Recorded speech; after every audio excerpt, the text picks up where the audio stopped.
নমস্কার, আপনারা দেখছেন দ্য ইন্ডিপেন্ডেন্ট বেঙ্গল। আমি শিবম। কাল ভারতে এসেছিলেন মুক্তিযোদ্ধা দলের একাধিক সদস্য। আপনারা জানেন কালকে বাংলাদেশের বিজয় দিবস ছিল এবং সেই বিজয় দিবসে নরেন্দ্র মোদী একটি টুইট করেছিলেন। সেই টুইটের বিষয়বস্তু কী, তিনি টুইটে কি বলেছিলেন এবং সেই টুইটের তাৎপর্য কী তা নিয়ে আমি একটা গোটা প্রতিবেদন এর আগে আপনাদের সামনে তুলে ধরেছি। কিন্তু উল্লেখ্য বিষয় হলো, নরেন্দ্র মোদী বা ভারতবর্ষ এখন যাই বলেন, বাংলাদেশের পক্ষ থেকে একাধিক কর্তা, ব্যক্তি, সমন্বয়ক, উপদেষ্টারা আছেন যে তার বিরোধিতা করতে শুরু করে দেন। তারা বাংলাদেশের মানুষকে দিনের পর দিন ভারতকে সম্পর্কে তো ভুল বোঝানি, উল্টে এই যে জয়শঙ্করের স্টেটমেন্ট কিংবা নরেন্দ্র মোদীর স্টেটমেন্টকে অপব্যাখ্যা করেন।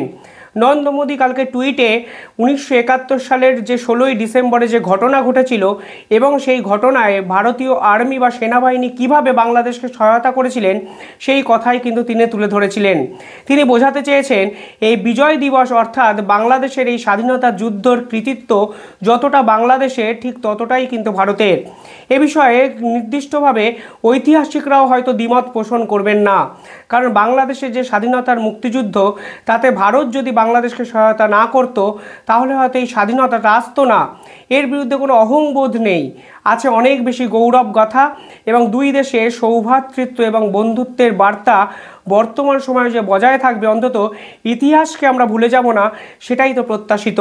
কিন্তু ইউনিট সরকারের একাধিক সমন্বয়ক উপদেষ্টারা এই নরেন্দ্র মোদীর টুইটের পর সম্পূর্ণভাবে ভুল বোঝাতে আসরে নেমে পড়লেন। তারা ফের ভারত বিরোধিতা করতে শুরু করলেন।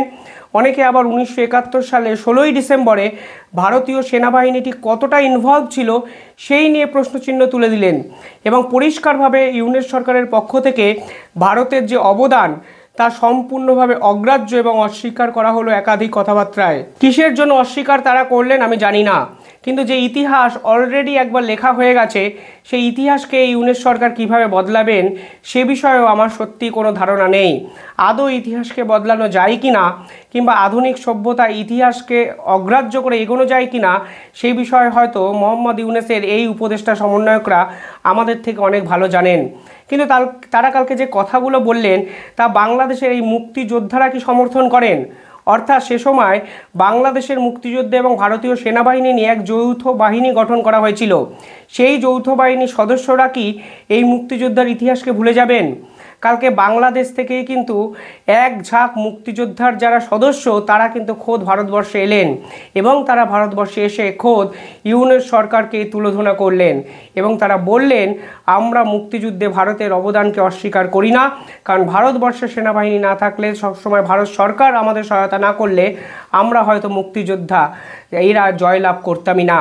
এটা কোনোদিনই বাংলাদেশের স্বাধীনতা কোনোদিনই সম্ভব হতো না যদি যৌথভাবে ভারতীয় সেনাবাহিনী, মুক্তিবাহিনী, জনগণ সবাই মিলে যদি সহযোগিতা না করতো, এটা কোনোদিন সম্ভব হতো না। অর্থাৎ এই মুক্তিযোদ্ধারা কিন্তু ভারতে এসে কার্যত মোহাম্মদ ইউনূসকে সমূলে উৎপাটন করার একটা বার্তা বা কলমে দিয়ে গেলেন।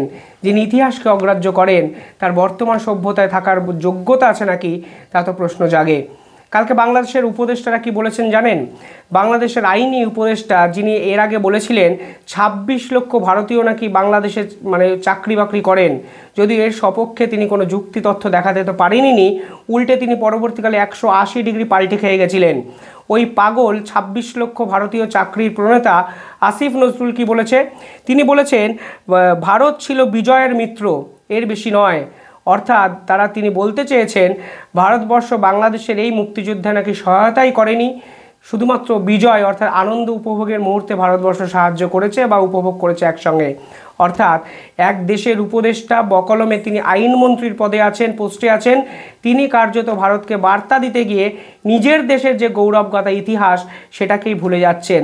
এর থেকে হতদরিদ্র দিন আমার মনে হয় আর কিছু হতে পারে না। কালকে আরও এক উপদেষ্টা, হাসনাত বোধহয় নাম, তিনি বলেছেন ভারতের বিরুদ্ধে এরপরেও লড়াই জারি থাকবে। অর্থাৎ ভারতের বিরুদ্ধে তারা লড়তে তো আগ্রহী, অর্থাৎ মাইকের সামনে তারা লড়তে আগ্রহী, সীমান্তে লড়ার ক্ষমতা তাদের নেই।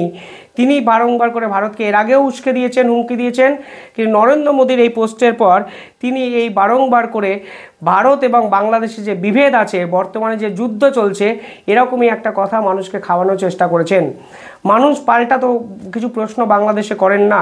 বাংলাদেশে যদি তাদেরকে প্রশ্ন করা হয় বাংলাদেশের বর্তমান আইন শৃঙ্খলার অবস্থা কী, বাংলাদেশের জিনিস জিনিসপত্রের দামের এইরকম কেন মূল্যবৃদ্ধি, কেন শিক্ষক শিক্ষার্থী সমস্ত জায়গায় বিপর্যয় দেখা গেছে, সেই প্রশ্নের উত্তর এই সকল হাসনাতরা কিন্তু দিতে পারবেন না। কিন্তু ভারত বিরোধিতা এর এক নাম্বার। হাসনাত বলেছেন এই যুদ্ধ বাংলাদেশের মুক্তিযুদ্ধ, পাকিস্তানের বিরুদ্ধে বাংলাদেশের স্বাধীনতার জন্য এই যুদ্ধ সংগঠিত হয়েছিল। কিন্তু মোদি দাবি করেছেন এটি শুধু ভারতের যুদ্ধ। তাদের বক্তব্য বাংলাদেশের অস্তিত্বই উপেক্ষিত। দেখুন, বাংলাদেশের অস্তিত্ব কেন উপেক্ষিত হবে? 1971 সালে যুদ্ধটা তো বাংলাদেশের স্বাধীনতার জন্য, তাহলে অটোমেটিকলি সেই যুদ্ধের যখন ইতিহাস লেখা হয় বাংলাদেশের কথা অটোমেটিকলি আসবে। কালকে নরেন্দ্র মোদী টুইটে বলেছেন ভারতীয় সেনা সেই যুদ্ধে জান প্রাণ উজাড় করে লড়াই করেছিলেন। এখানে অকারণে এই বিতর্ক সৃষ্টি করে তিনি ভারত বিরোধিতাকে উস্কে দেওয়ার চেষ্টা করে যাচ্ছেন, তা হয়তো একজন আহাম্মক পাগলও বুঝবেন, কিন্তু বাংলাদেশের আপামর মানুষ কি সত্যি বোঝেন? এই প্রশ্ন কিন্তু আমার থেকে গেল। আমি এই মুক্তিযুদ্ধের ইতিহাসকে একদম বিকৃত না করে কালকে একটি ভিডিও প্রকাশ করেছি, আপনারা দেখতে পারেন। দেখবেন ভারত বাংলাদেশ কিভাবে হানাদার শক্তি পাকিস্তানের বিরুদ্ধে সে সময় লড়াই করেছিল। অথচ এই ইউনূস সরকার, এই হাসনাত, এই আসিফ নজরুলরা এখন পাকিস্তানকে নিজেদের বাবা মনে করছে, আর পাকিস্তানকে নিজেদের বাপ বানাতে গিয়ে তারা ভারতকে উপেক্ষা করতে গেছে। আর এই বাপ বানানোর খেলায় ভারতকে উপেক্ষা করার দিন যে কালকে শেষ হয়ে গেছে তা কিন্তু নরেন্দ্র মোদী টুইট করে স্পষ্টভাবে ইউনূস সরকারকে বুঝিয়ে দিয়েছেন। তারা যখন এই টুইটে লিখছেন যে পাকিস্তানদের সঙ্গে তারা যুদ্ধ করেছিলেন, তাহলে আজকে কেন সেই যুদ্ধের ইতিহাস ভুলে তারা পাকিস্তানের সঙ্গে বন্ধুত্ব করতে চাইছেন? তারা কেন পাকিস্তানের থেকে অস্ত্র কিনছেন? তারা পাকিস্তানের জাহাজ কেন চট্টগ্রাম বন্দরে জায়গা দিচ্ছেন? তারা কেন পাকিস্তানের সঙ্গে বিমান পরিষেবা সাহায্য করছেন, মানে শুরু করছেন নতুন করে? অর্থাৎ পাকিস্তানপন্থী একাধিক সংগঠনকে কেন বাংলাদেশের মাটিকে ব্যবহার করে ভারতের বিরুদ্ধে চক্রান্ত করার ফোনটি তারা আটকাচ্ছেন? ফলে সব মিলিয়ে যে পাকিস্তানকে তার বাবা বানাতে চাইছেন, সেই পাকিস্তানের সঙ্গে যে যুদ্ধ সে সময় করেছিল তা কিন্তু নরেন্দ্র মোদী বুঝিয়ে দিয়েছেন। কিন্তু এবার আসুন আসল কথায়। কালকে মুক্তিযোদ্ধারা কালকে কি বলেছে? মুক্তিযোদ্ধারা দারুণ কিছু কথাবার্তা বলেছেন। আমার মনে হয় হাসনাত তো বাচ্চা ছেলে, তিনি দেশের ইতিহাস জানেন না, তিনি বঙ্গবন্ধু কি করেছেন তিনি জানেন না, তার দেশ কিভাবে গঠন হয়েছে সেটাও জানে না। হঠাৎ করে একটা ফাটকা, একটা বাজির মতো লটারি লেগে যাওয়ার মতো ক্ষমতা তাদের দখলে চলে এসছে, ফলে যা ইচ্ছা তাই বলতে শুরু করে দিয়েছেন। কিন্তু কালকে বাংলাদেশের মুক্তিযোদ্ধারা ভারতে এসে কী বলেছেন আমি একটু আপনাদের বলে দিই। তারা বলেছেন হাতে গোনা কয়েকজনের মধ্যে হিংসা থাকতে পারে, আমরা বাংলাদেশের মানুষ শান্তিপ্রিয়, সংখ্যাগরিষ্ঠ মানুষ এভাবে চিন্তা করে না। 99.9% বাংলাদেশি নাগরিক মনে করেন ভারত আমাদের ঘনিষ্ঠ বন্ধু। আমরা একাধিক ফ্রন্টে ভারতের উপর নির্ভরশীল। যেসব রিপোর্ট এসেছে সেসব ঠিক কথা নয়। দেখুন, উনি মুক্তিযোদ্ধা, আমি ওনার কথা অপোজ করছি না, বিরোধও করছি না। আমি ওনাকে সম্মান জানিয়ে বলছি যে রিপোর্ট এসছে তা কিন্তু বাংলাদেশের বিভিন্ন উপদেষ্টা সমন্বয়কদের কথা এসছে, একদম ডকুমেন্টেড। এই তথ্য কেউ বিকৃত করেনি।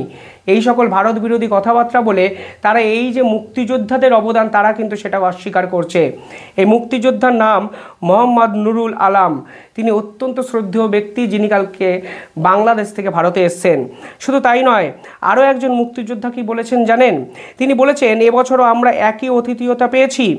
আমি যাদের সঙ্গে দেখা করেছি, আলাপচারিতা করেছি, তারাই খুব ভালো আমাদের বেসেছেন, ভালো ছিলেন। সম্পর্ক অটুট আছে। কারণ আমি পূর্বে এই প্রোগ্রামে এসেছি, এই প্রোগ্রামে আজকে আসলাম, কোনো ডিফারেন্স দেখিনি। আমি সত্য কথা বলি, আমি সৈনিক। কারণ দু একটা স্টেটমেন্ট দেখে আমরা সব কিছু যাচাই করতে পারবো না।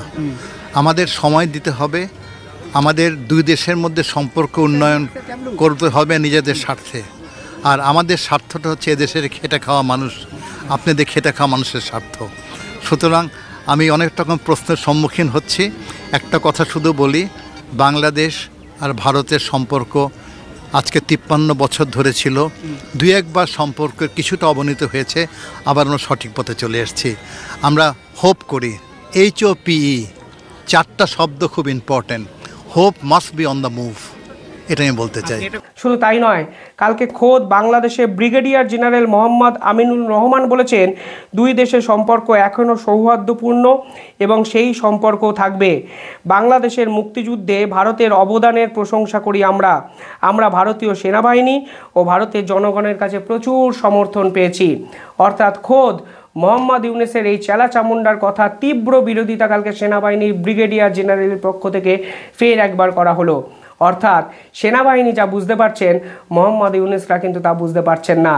মহান 1971 সালের মহান মুক্তিযুদ্ধে বাঙালি বা বাংলাদেশি মুক্তিযোদ্ধাদের পাশাপাশি ভারতীয় সেনাবাহিনী, ভারতীয় জনগণ আমাদেরকে যে সাপোর্ট করেছিলেন, যে মিলিটারি সহায়তা দিয়েছিলেন, তার জন্য আমরা অত্যন্ত কৃতজ্ঞ ভারতের প্রতি, ভারতীয় সেনাবাহিনীর প্রতি। এই আসিফ নজরুলদের মতো বাটপার, দালাল, পাকিস্তানপন্থী এই সকল ভুলভাল মানুষকে দিনের পর দিন বাংলাদেশে জায়গা দিয়ে বাংলাদেশ পাকিস্তানকে যেভাবে বাপ বানিয়ে বিশ্ব জয় করবেন এরকম একটা মানে হুঁশিয়ারি বা হুমকি দেওয়ার চেষ্টা করছেন, আসলে কিন্তু দিনের শেষে তাদের ঝুলিতে ভরা একটা শূন্য। আসলে তারা কিছুই পারছেন না, ভারত এদেরকে পাত্তাও দিচ্ছেন না, উল্টে নরেন্দ্র মোদী কালকে টুইট করে গোটা বিশ্বের সামনে তাদেরকে কিন্তু ফের একবার এক্সপোজ করে দিয়েছেন। পাশাপাশি কালকে শেখ হাসিনাও একটি টুইট করেছেন, যেটাও আমার মনে হয় বর্তমান সময়ে অত্যন্ত ইঙ্গিতপূর্ণ। তিনি যে লিখেছেন, সর্বকালের সর্বশ্রেষ্ঠ বাঙালি জাতির পিতা বঙ্গবন্ধু মুজিবুর রহমানের আহ্বানে সাড়া দিয়ে দীর্ঘ 23 বছর রাজনৈতিক সংগ্রাম ও 9 মাসের রক্তক্ষয়ী মহান মুক্তিযুদ্ধের মাধ্যমে 1971 সালে এই দিনে চূড়ান্ত বিজয় অর্জন করেছিল বাঙালি জাতি। অর্থাৎ যে মুক্তিযুদ্ধকে আপনারা অস্বীকার করছেন, যে বঙ্গবন্ধু স্মৃতিকে আপনারা অস্বীকার করছেন, সেই বঙ্গবন্ধু বাংলাদেশের আসল মুক্তিযুদ্ধ সর্বাধিনায়ক, সর্বোচ্চ নেতা, জাতির পিতা, তা কিন্তু শেখ হাসিনা বলে দিয়েছেন। অর্থাৎ কোথায় গেল আপনাদের হুঙ্কার? শেখ হাসিনা মুখ বন্ধ রাখুন, শেখ হাসিনা আপনি বেশি বাড়াবাড়ি করবেন না, শেখ হাসিনা বাংলাদেশকে অশান্ত করার চেষ্টা করছেন। কোথায় গেল আপনাদের ভারত বিরোধী স্লোগান? ভারত তো শেখ হাসিনার মুখ বন্ধ করেনি, উল্টে ফের একবার শেখ হাসিনা আপনাদের মনে করিয়ে দিয়েছেন বঙ্গবন্ধু ছিলেন বলে বাংলাদেশ কিন্তু আজ স্বাধীন। বঙ্গবন্ধু লড়াই করেছে বলে আজ বাংলাদেশের প্রত্যেকটা মানুষ স্বাধীনতার উচ্ছ্বাস উদযাপন করছেন। আজ আপনারা বঙ্গবন্ধুকে আক্রমণ করছেন। পাশাপাশি তিনি বলেছেন, এই 1970-এর সাধারণ নির্বাচনে আওয়ামী লীগ সমস্ত পাকিস্তানে নিরঙ্কুশ সংখ্যাগরিষ্ঠতা অর্জন করেছিল, কিন্তু পাকিস্তানিরা বাঙালি জাতিকে ক্ষমতায় অধিষ্ঠিত হতে দেয়নি। আওয়ামী লীগ সর্বদা মুক্তিযুদ্ধের চেতনাকে সমুন্নত রেখে স্বাধীনতার সুফল জনগণের দোরগোড়ায় পৌঁছে দেওয়ার জন্য কাজ করেছে। পরবর্তীকালে তিনি লেখেন, দেশি বিদেশি ষড়যন্ত্রের মাধ্যমে দেশবিরোধী গোষ্ঠী অবৈধ এবং অসাংবিধানিকভাবে রাষ্ট্র দখল করে। ফ্যাসিস্ট ইউনূসের নেতৃত্বে অগণতান্ত্রিক এই গোষ্ঠীর জনগণের প্রতি কোনো দায়বদ্ধতা নেই। অর্থাৎ ফের একবার দেশবিরোধী কার্যকলাপে মোহাম্মদ ইউনূস যে লিপ্ত, তা কিন্তু মনে করিয়ে দিয়েছেন। আর যে বাপ তিনি পাকিস্তানকে বাড়াচ্ছিলেন, শেখ হাসিনা বলে দিয়েছেন সেই পাকিস্তানি আমাদের স্বাধীনতাকে হরণ করার চেষ্টা করেছিলেন। এমনকি 70-এর নির্বাচনে আওয়ামী লীগ জয়লাভ করার পরও কার্যত আওয়ামী লীগকে কিন্তু ক্ষমতায় বসতে দেয়নি সেই সকল হানাদার শক্তি, মোহাম্মদ ইউনূসের বাপ পাকিস্তানপন্থীরা। অর্থাৎ পাকিস্তানকে বাপ বানিয়ে, বন্ধু বানিয়ে আজ ভারত বিরোধিতা আপনারা করতেই পারেন, কিন্তু শেখ হাসিনা বঙ্গবন্ধু স্মৃতি ফিরিয়ে দিয়ে মোদির মতো ইউনূসকে মনে করিয়ে দিলেন বাপেরও বাপ আছে। অর্থাৎ শুধুমাত্র মোদির সঙ্গে লড়তে গিয়ে, ভারতের সঙ্গে লড়তে গিয়ে ইতিহাসকে অগ্রাহ্য করবেন না বাটপার আসিফ নজরুল। যেই আপনার নাম হোক, আসিফ নজরুল বা নজরুল, আমার যায় আসে না, কিন্তু ইতিহাসকে যারা অগ্রাহ্য করবে আমাকে হয়তো তাদের বিরুদ্ধে এভাবেই কথা বলতে হবে। বিজয় উৎসব, বিজয় দিবস ভারত বাংলাদেশ দু দেশেরই। সকলে ভালো থাকবেন। আর এই ইতিহাসকে যারা বিকৃত করার চেষ্টা করছেন, আপনি যে দলেরই সমর্থক হন, প্লিজ একটু প্রতিবাদ করবেন। আপনার একটা প্রতিবাদী হয়তো ইতিহাসকে বাঁচাতে পারে। ইতিহাস যদি মরে যায়, ভবিষ্যৎ প্রজন্ম কী নিয়ে বাঁচবেন বলুন তো? এই প্রশ্ন আমার থাকলো। আর যেভাবে মুক্তিযোদ্ধাকামী সেনাপ্রধানরা মোহাম্মদ ইউনূসকে হুমকি দিয়ে শুরু করে দিয়েছেন, মোহাম্মদ ইউনূস হয়তো ঢাকায় বসে তার আর্তনাদ, তার পলায়ন প্রবৃত্তি ফের একবার জাগরিত হতে শুরু করেছে, এ কথা বলাই চলে। দেখতে থাকুন ইন্ডিপেন্ডেন্ট বেঙ্গল। চ্যানেলটি ভালো লাগলে একটু সাবস্ক্রাইব করে দেবেন। ধন্যবাদ।